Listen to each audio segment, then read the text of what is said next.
Assalamualaikum warahmatullahi wabarakatuh. Ila hadratin Nabil Mustafa Sayyidina Maulana Muhammad sallallahu alaihi wasallam.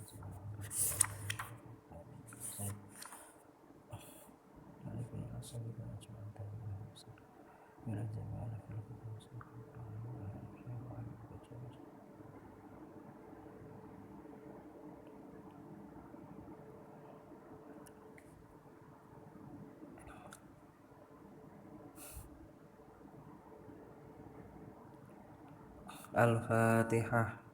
A'udzubillahi minasyaitonir rajim. Bismillahirrahmanirrahim. Alhamdulillahi rabbil alamin. Iyyaka na'budu wa iyyaka nasta'in. Ihdinas siratal mustaqim. Shiratal ladzina an'amta 'alaihim ghairil maghdubi 'alaihim waladdallin. Bismillahirrahmanirrahim. Alhamdulillahi rabbil alamin. Wa afdhalus salati wa atammut taslimi ala sayyidina Muhammad wa ala alihi wa sahbihi ajma'in.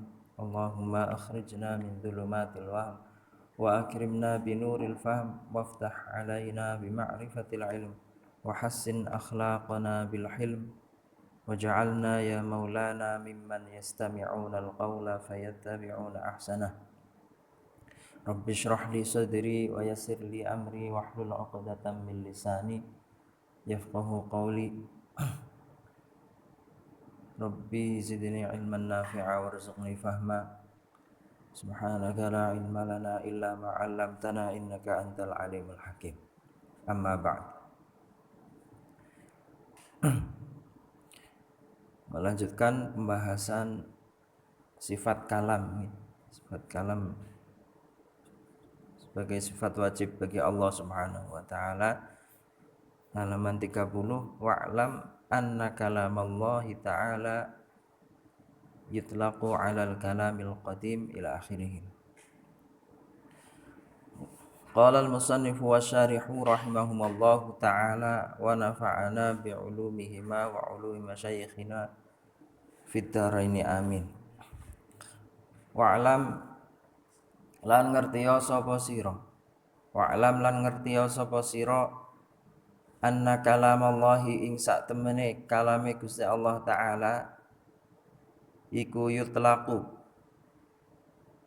dan mutlakake apa kalamullah, iku yutlaqu dan mutlakake apa kalamullah alal kalami ing atase kalam al qadimi kang qadim al qaimi kang jumeneng bidzatihi ta'ala ing dalam zate Gusti Allah taala.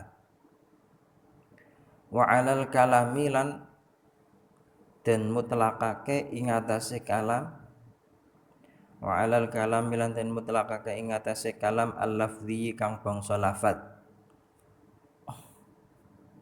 al-lafzi kang bangsa lafat al-maqru'i kang den waca bi makna annahu, maksudnya Quran ya. Al-kalam al-lafzi al-maqru' niku Al-Quran. Bi makna annahu kelawan makna sak temene Gusti Allah taala. Kelawan makna sak temene Gusti Allah taala iku khalaqa nyiptakake sapa Gusti Allah, nyiptakake sapa Gusti Allah hu ing al-kalam al-lafzi, hu ing al-kalam al-lafzi. Wa laisa lan ora ana iku li ahadin keduwe wong suwiji, iku li ahadin keduwe wong suwiji fi asli tarkibihi ing dalem napa asal nyusune kalam lafzi, fi asli tarkibihi ing dalem asal nyusune al kalam lafzi ora ana apa kasbun penggawean, apa kasbun penggawean. Faman mongko utahe sapa wonge, faman mongko utahe sapa wonge iku angkara ingkar sapa man, iku angkara ingkar sapa man annama ing sak temene barang, annama ing sak temene barang baina taffatai al mushafi, baina taffatayil mushafi ing dalem antarane lembar lorone mushaf, maksudnya sampul, dua sampul ngoten maksudnya. baina tafatayil mushaf ing dalem antarane sampul lorone mushaf annama iku kalamullahi kalame Gusti Allah iku kalamullahi kalame Gusti Allah. Jawab man faqad kafara mongko teman-teman kafir sapa man. Faqad kafara mongko teman-teman kafir sapa man. Illa ayyurida kejaba yen toh ngarepake sapa man illa ayyurida kejaba yen toh ngarepake sapa man annahu ing sak temene kalam Allah. Annahu ing sak temene kalam Allah wa hiya kalamullah wa hiya kalamullah iku as-sifatu sifat al-qaimatu kang jumeneng bidzatihi ta'ala ing dalam zate Gusti Allah taala. Iku sampai situ titik sebenarnya.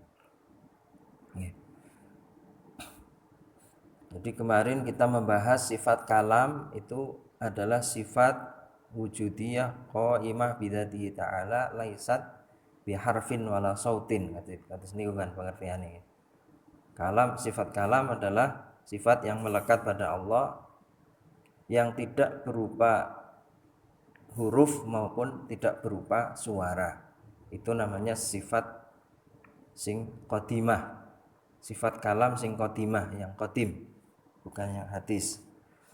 Tapi di sini wa'lam, tapi ketahuilah bahwa ketika diucapkan kalamullah itu bisa berarti sifat yang qadim tadi yang tidak berupa huruf dan suara, dan juga bisa berarti kalam lafzi yang dibaca. Kalam lafzi, kalam yang lafzi berarti lafzi, kalau lafzi berarti kan berupa suara. Talafal apa jenenge? Suara yang keluar dari mulut itu namanya lafaz. Kalam yang berupa suara yang kita baca yaitu Al-Qur'an Al-Karim. Jadi Quran itu kita juga bisa katakan ini kalamullah. Jadi bisa dua arti. Yang satu artinya kalamullah berarti sifat qadim yang dimiliki Allah yang tidak berupa huruf dan suara. Tapi juga bisa diartikan sebagai Al-Qur'an yang kita baca sehari-hari.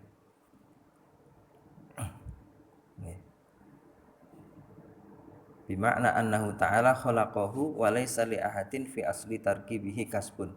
Kita menamakan Al-Qur'an sebagai kalamullah ini dengan arti bahwa Allah yang menciptakan itu dan tidak ada campur tangan seorang pun selain Allah dalam menciptakan Al-Qur'an. Jadi kalau secara di dalam ilmu tauhid Al-Qur'an yang kita baca itu ya makhluk. Khalaqahu wa laisa li ahadin fi asli tarkibihi kasbun. Cuma nanti ada adabnya kita di bawah. Jadi intinya wa'lam niku si syarih atau pensyarah Syekh Nawawi Al-Bantani ingin menekankan bahwa kalamullah itu bisa berarti dua. Bisa berarti kalam sing qadim, bisa berarti Al-Qur'an. Maka faman angkaro barang siapa yang mengingkari bahwa apa yang ada di antara dua sampul mushaf yaitu Quran yang kita baca itu sebagai kalamullah, mengingkari itu adalah kalamullah, maka otomatis dia kafir, faqad kafara.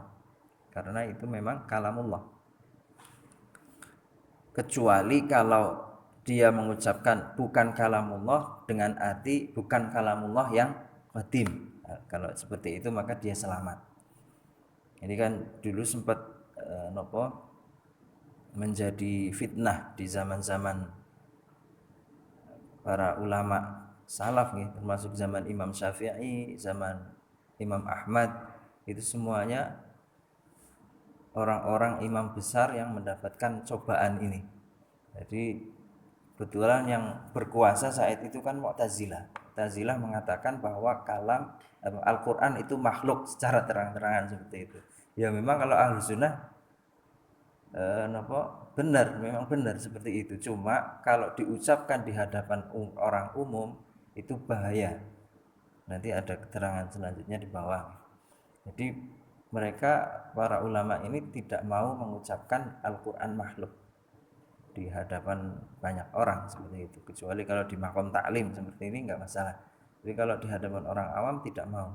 Itu sampai eh, banyak yang dipenjara itu. Orang-orang ulama Sunni itu banyak yang dipenjara oleh apa, pemerintah pada saat itu, termasuk Imam Ahmad bin Hambal. Itu yang selamat di sini Imam Syafi'i. Imam Syafi'i menggunakan akal cerdasnya. Jadi ketika didatangi dari ya polisian misalnya, coba katakan bahwa Quran itu makhluk. Imam Syafi'i disuruh berkata seperti itu, beliau menjawab dengan menyebut di sini Zabur, terus Taurat, Injil, Al-Quran ini semuanya makhluk. Seperti itu. Maksud Imam Syafi'i yang makhluk ini adalah jari-jari ini.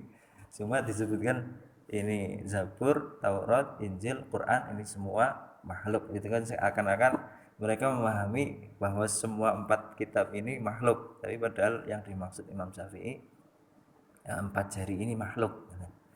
Itu kecerdasan Imam Syafi'i. Namanya itu tauriyah.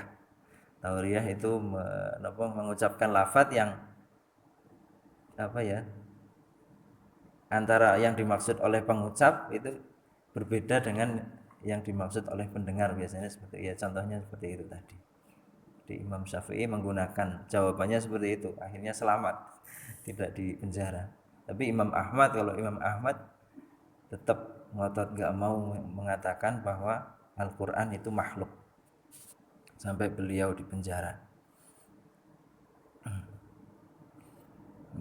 Itu contoh apa jenenge, itu ini keyakinannya Mu'tazilah soalnya seperti itu. Kenapa kita Ahlus Sunnah tidak mau mengatakan makhluk terhadap Al-Qur'an itu? Wa ma'a kaunil alfadhi wa ma'a kaunil alfadhi lan sartane anane pira-pira lafadz. Wa ma'a kaunil alfadhi lan sartane anane pira-pira lafadz allati rupane al-alfad naqra'u kang maca sapa kita ha ing allati, naqra'u kang maca sapa kita ha ing allati iku hadisatan hadis.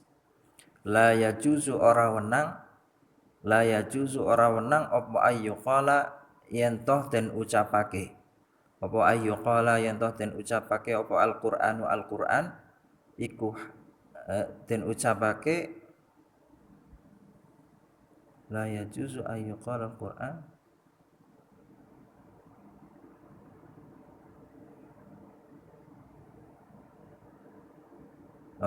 la yajuzu ora wenang apa ayyuqala yen toh den ucapake apa al-Qur'anu hadisun. Jadi mubtada khabar. Al-Qur'anu ta Qur'an iku hadisun hadis. Walaupun lafadz yang kita baca sehari-hari yaitu Al-Qur'an itu memang benar hadis, tapi kita tidak boleh mengucapkan Al-Qur'an hadis seperti itu. Mengucapkan ucapan Al-Qur'an itu hadis atau Al-Qur'an itu makhluk. Sama ya. Illa fi maqami ta'limi, kejaba ing dalam makom taklim seperti ini. Kejaba ing dalam makom taklim atau makom belajar. Alasannya kenapa? Li annal Qur'ana, krana sak temene Qur'an. Li annal Qur'ana, krana sak temene lafat Al-Qur'an. Lafat Al-Qur'an iku yutlaku den mutlakake, iku yutlaku den mutlakake apa Al-Qur'an ala sifatil qaimah ing atase sifat al-qaimati kang jumeneng bidzatihi ta'ala ing dalam zate Gusti Allah taala aidon kelawan maneh lakin majasan tetap ini kelawan majas, tetap ini kelawan majas. Karena alasannya karena ketika mengucapkan Al-Qur'an itu hadis, itu bisa jadi tadi ya, Quran itu juga bisa berarti sifat atau kalamullah yang qadim, yang tidak berubah huruf dan zat. Walaupun lakin majazan, walaupun secara majaz. Kalau secara hakiki Quran ya yang kita baca sehari-hari, tapi secara majaz itu juga bisa berarti sifat yang qadim. Maka farubbama yutawahamu, mongko terkadang dan salah cipta, disalah pahami. Farubbama yutawahamu, mongko terkadang den salah cipta atau den salah pahami min itlaqi niku sing teng kitab sing lawas tulisannya ngoten niku. min itlaqi masdar nih. Lamnya panjang ada alifnya. Min itlaqi annal qur'ana, saking mutlakake sak temene Quran. Min itlaqi annal qur'ana, saking mutlakake sak temene Quran iku hadisun hadis. Dan salah cipta apa annas sifata sak temene sifat alqaimata kang jumeneng bidzati taala ing dalam zat Gusti Allah taala iku hadisatun hadis juga, iku hadisatun hadis wonten tae.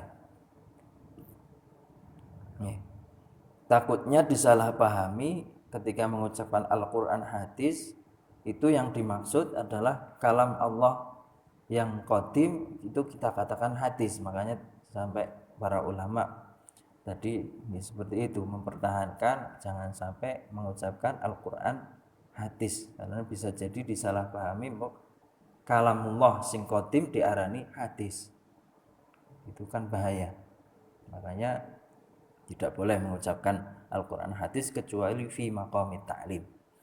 Karena kalau maqam ta'lim kan dijelaskan satu persatu tadi. Kalamullah ada yang qadim, bisa juga diartikan dengan kalamullah itu hadis yang kita baca sehari-hari. Cuma kita tidak boleh mengucapkan seperti itu kan jelas. Tapi kalau diucapkan Al-Qur'an itu hadis gitu saja kan orang nanti bisa salah paham. Itu yang bahaya seperti itu. Terus wat tahqiq utawi napa kang den nyatakake, maksudnya yang pendapat yang benar ya. Wat tahqiq utawi kang den nyatakake iku anna madlulal alfadhi sak temene napa perkara kang den tuduhake pira-pira lafaz. Apa anna madlulal alfadhi sak temene perkara kang den tuduhake yang ditunjukkan oleh pira-pira lafaz allati rupane alfaz naqra'u niku nggih tak sanes tak tapi nun naqra'u kang maca sapa kita ha ing allati iku ba'du madlulis sifati sebagiane perkara kang den tuduhake sifat iku ba'du madlulis sifati sebagiane perkara kang den tuduhake sifat al-qadimati kang qadim. Li anna sifata krana sak temene sifat iku tadullu nuduhake apa sifat ala jami'il wajibati ing atase kabehane pira-pira perkara kang wajib wal jaizati lan pira-pira perkara kang jaiz wal mustahilati lan pira-pira perkara kang mustahil. Wal alfadhu utawi pira-pira lafaz allati naqra'uha kang maca sapa kita ha ing alfaz iku tadullu nuduhake apa alfaz ala ba'di dzalika ing atase sebagiane mengkono-mengkono jami'il wajibat wal jaizat wal mustahilat.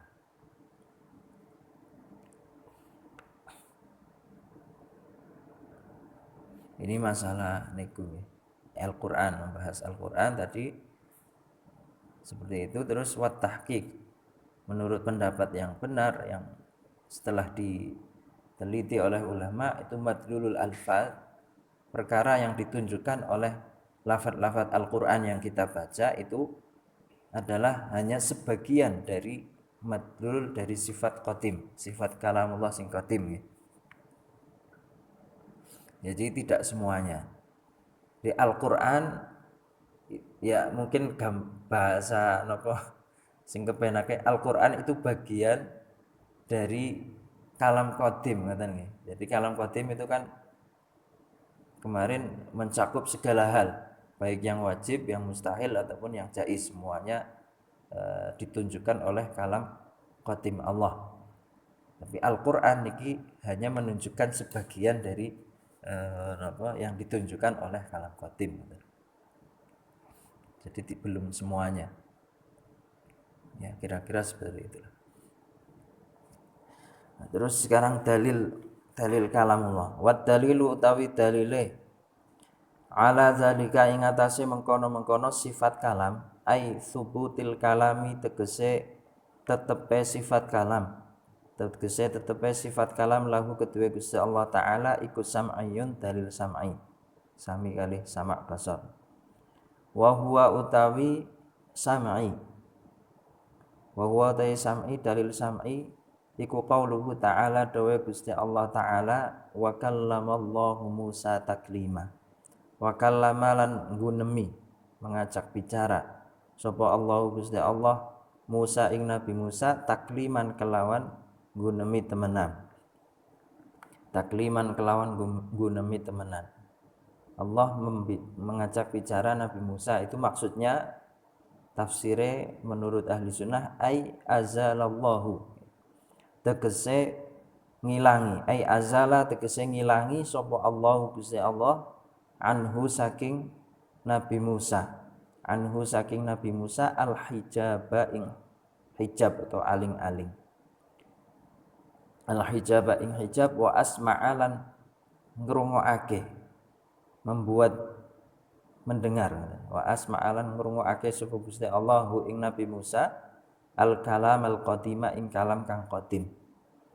Jadi wa kallamallahu Musa taklima, Allah mengajak bicara Nabi Musa itu maksudnya bukan dengan suara dan huruf, bukan ya, tapi Allah membuka hijabnya Nabi Musa sehingga bisa langsung mendengar kalam qadim yang tidak ada suara dan tidak ada hurufnya. Jadi dibuka hijab ngoten mawon. Terus summa a'ada niku kurang hamzah. Sing derek sing kitab lawas mawon. Summa a'ada nuli balekake. Ditambahi hamzah teng ngarep.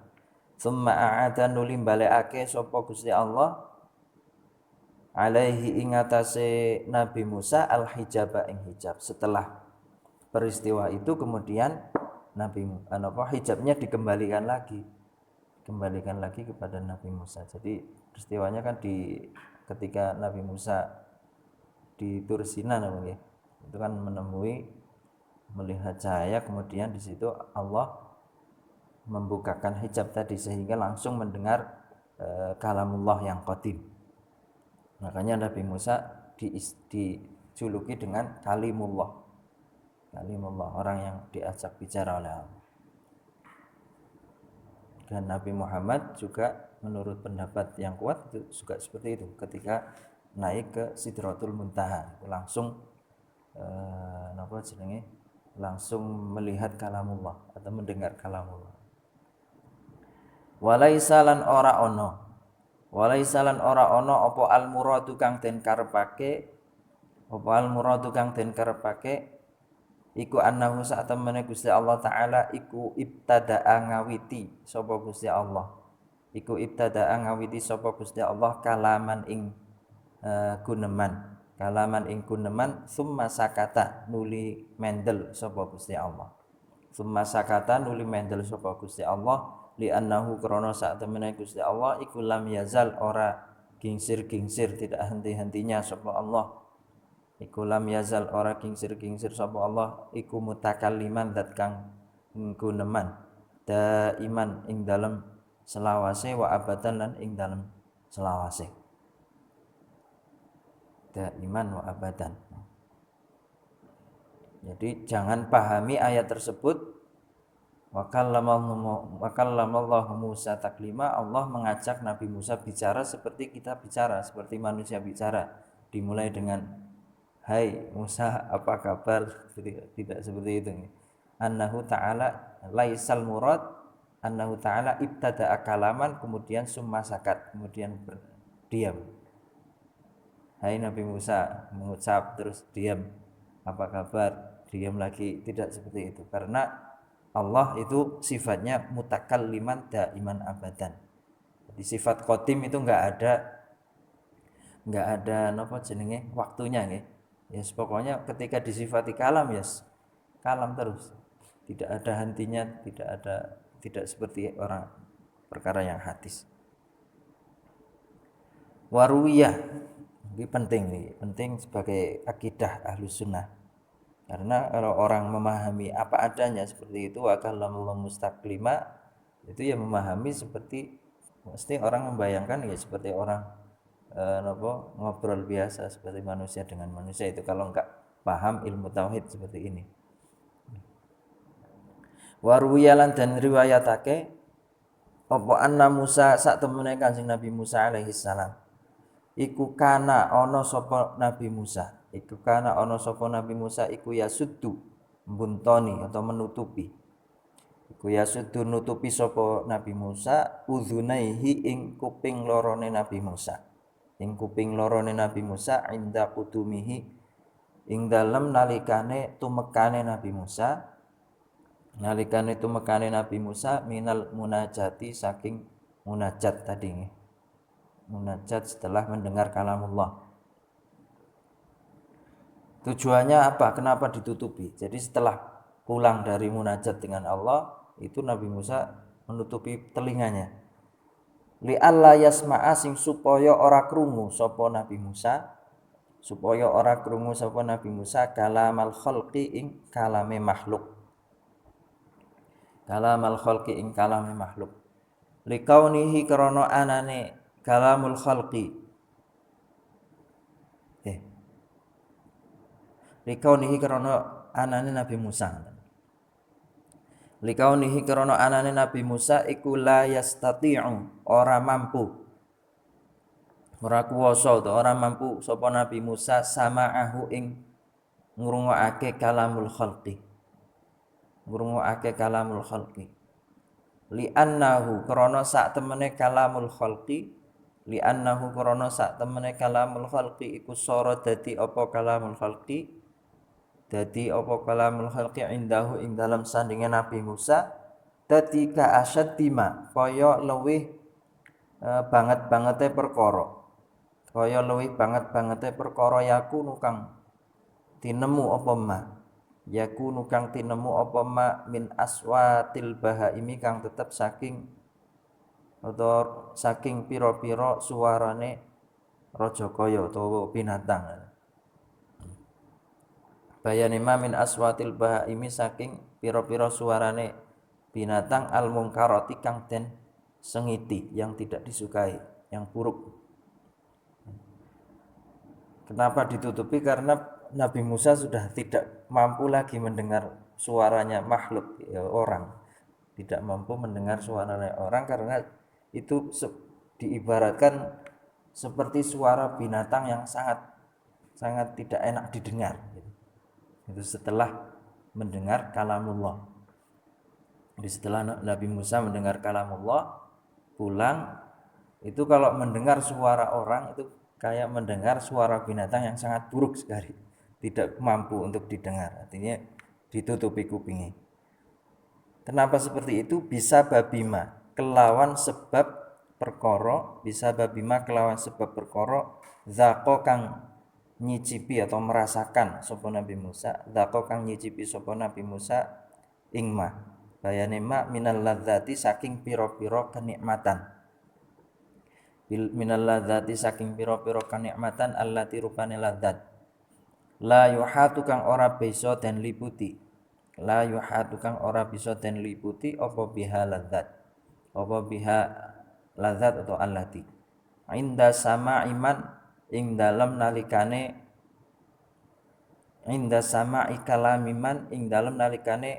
krungu kalame zat laisa kang ora ana iku kamislihi madani man apa syai'un suwiji-wiji. Sebab Nabi Musa itu setelah mendengar kenikmatan atau setelah merasakan kenikmatan mendengar kalamnya Allah tadi yang qadim, itu sangat nikmat sekali, indah sekali, sehingga sampai mendengar kalamnya makhluk itu orang pengen krungu, akhirnya ditutupi kupingnya.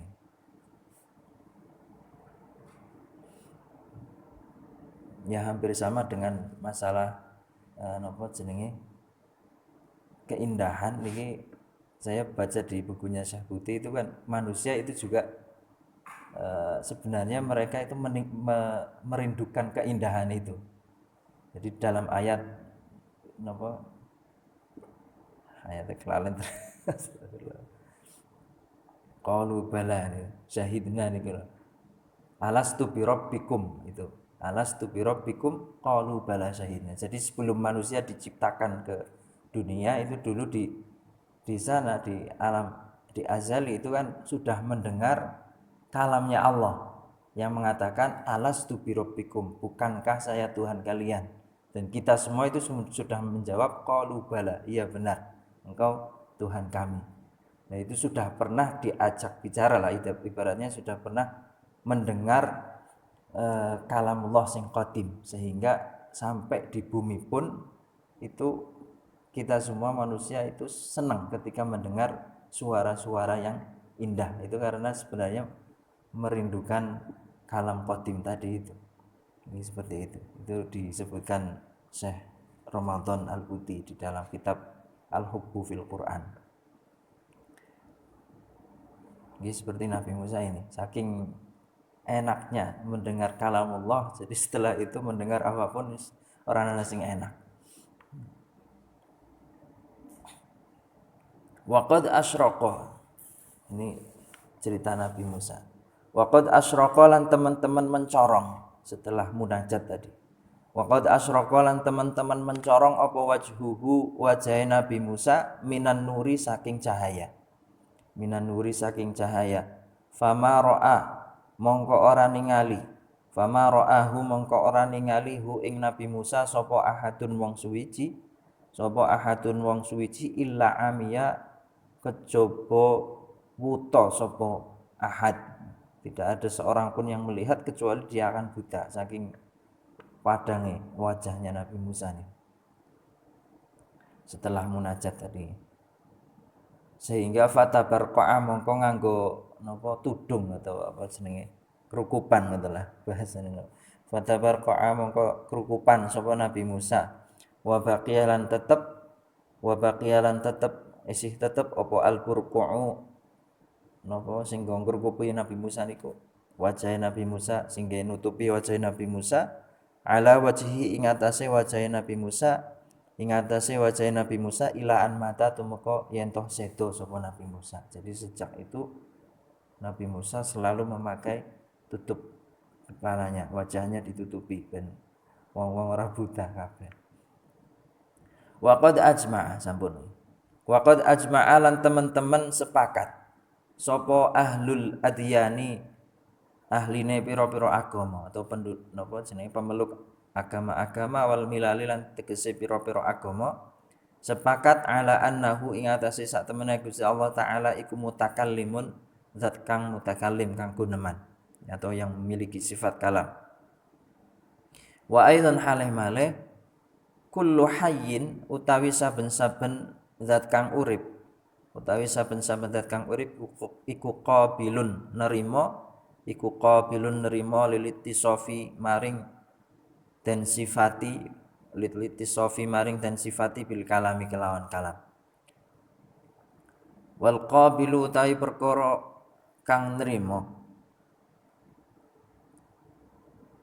wal qabilu utawi perkara kang nrimo li syai'i maring suwiji-wiji iku la yahlu ora sepi ora kasepen tidak terbebas iku la yahlu ora kasepen apa asyai apa alqabil li syai' iku la yahlu ora kasepen apa alqabilu li syai' anhu saking asyai' au an diddihi utawa saking lawane asyai'.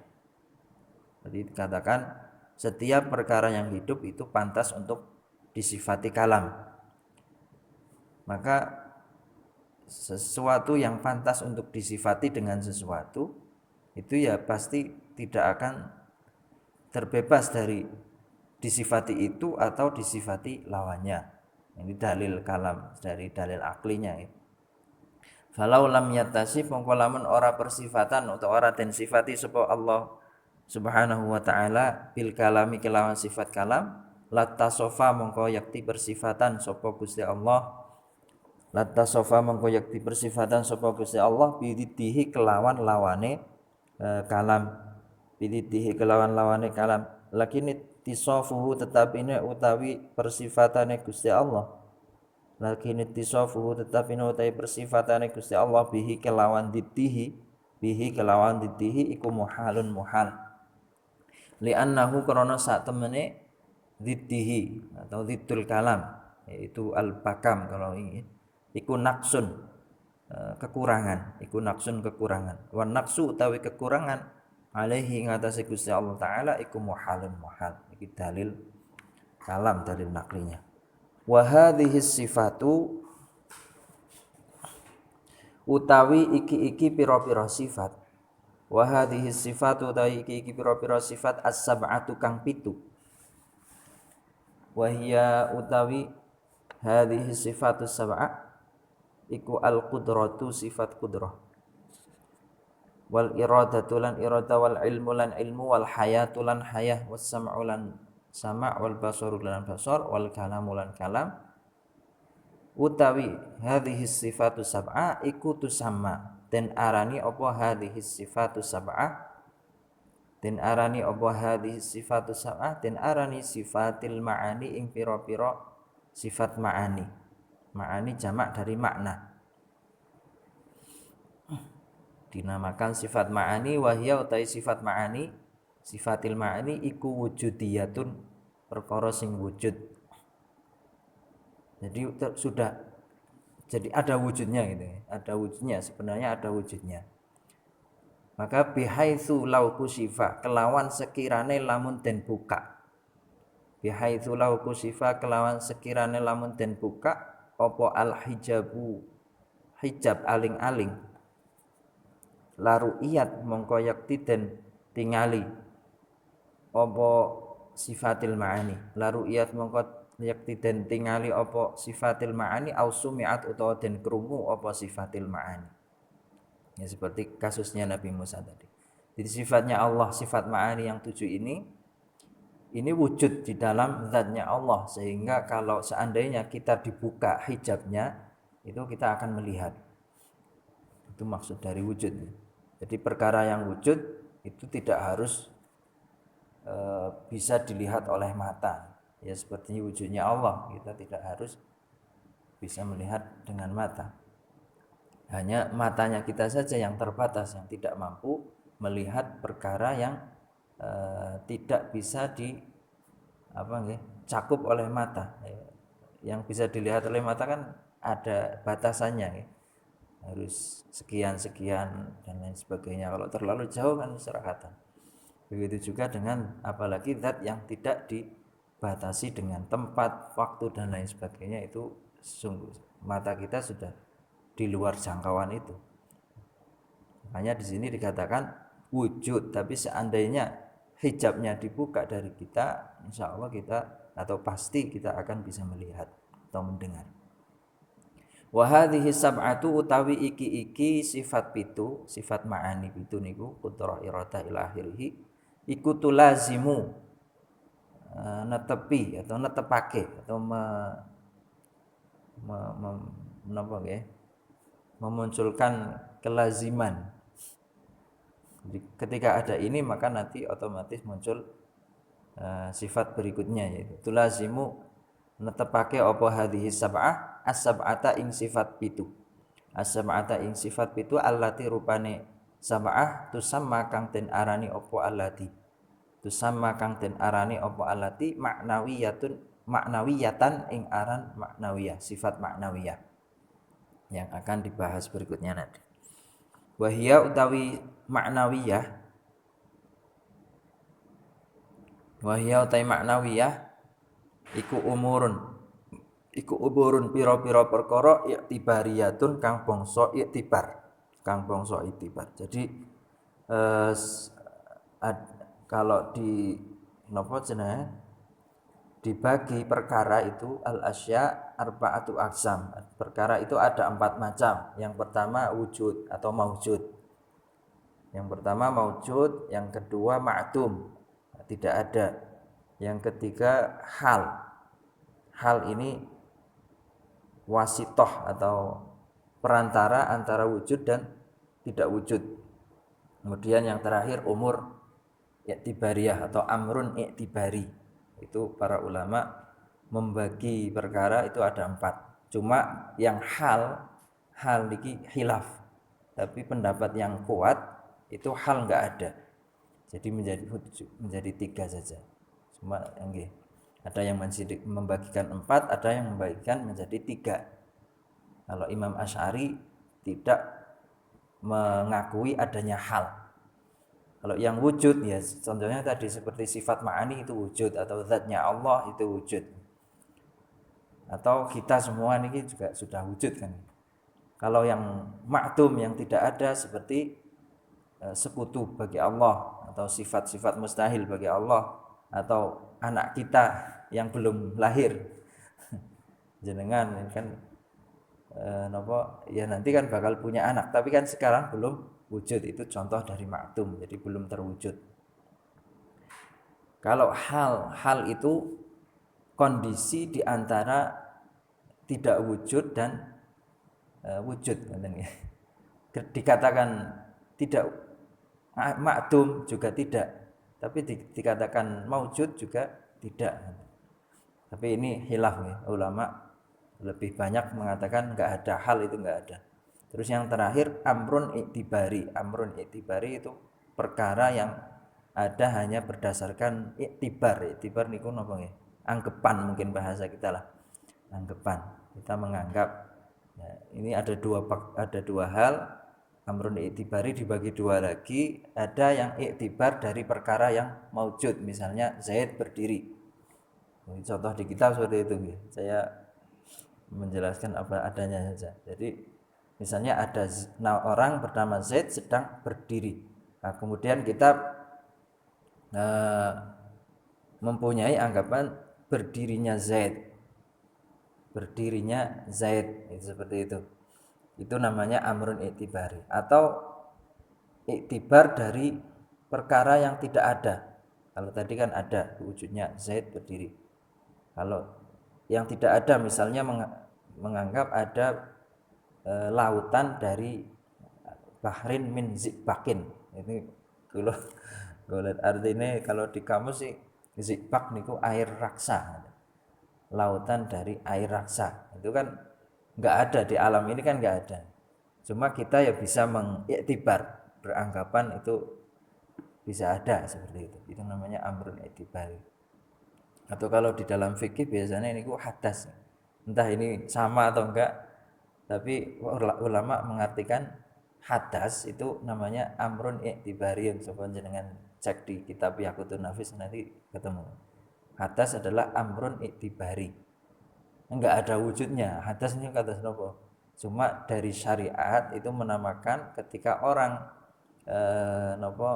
setelah kencing itu namanya orang yang berhadas, karena dia harus melaksanakan wudhu ketika mau sholat untuk menghilangkan hadas tersebut. Itu kan cuma anggapan dari syariat saja. Itu namanya amrun iktibari. Dari sifat-sifat Allah yang ada 20 itu ada yang wujud, ada yang tidak wujud. Tidak wujud seperti yang sifat salbiyah itu tidak wujud, karena fungsinya untuk menafikan ya, tidak wujud atau gimana ya, wallahu a'lam. Nah, terus kemudian kalau sifat ma'ani ini wujud. Kalau sifat ma'nawiyah yang berupa kaunuhu qadiran ila akhirih, ini dikatakan syarih di sini Imam Syekh Nawawi Al-Bantani mengatakan wahiyya umurun i'tibariyah. Jadi tidak ada wujudnya, hanya iktibar saja. Atau istilahnya untuk mengatakan bahwa kaunuhu qadiran itu bahwa Allah memiliki sifat qudrah. Itu maksudnya nanti akan dibahas di pembahasan berikutnya. Makanya dari pembagian ini para ulama kemudian beda pendapat. Ada yang mengatakan sifat wajib Allah itu 20 seperti dalam kitab ini. Ada yang mengatakan cuma 13. Jadi sifat maknawiyah ini tidak masuk, karena ya sifat maknawiyah ini hal. Jadi hal, dan sebagian ulama mengatakan hal enggak ada, maka tidak menetapkan sifat maknawiyah. Makanya di sini oleh pensyarahnya Syekh Nawawi Al-Bantani, agar tidak masuk ke dalam golongan orang-orang yang menetapkan hal, karena pendapat yang kuat itu hal itu enggak ada, Makanya di sini ditafsiri dengan umur iktibariyah, yaitu mengartikan bahwa sifat kaunuhu qadiron itu hanya menunjukkan bahwa Allah memiliki sifat kudrah. Yes, kata senikulah kira-kira paham ora paham. Bismillahirrahmanirrahim. Nggih, terus wa yajibu fi haqqi ta'ala kaunuhu qadiran wallahu a'lam bissawab.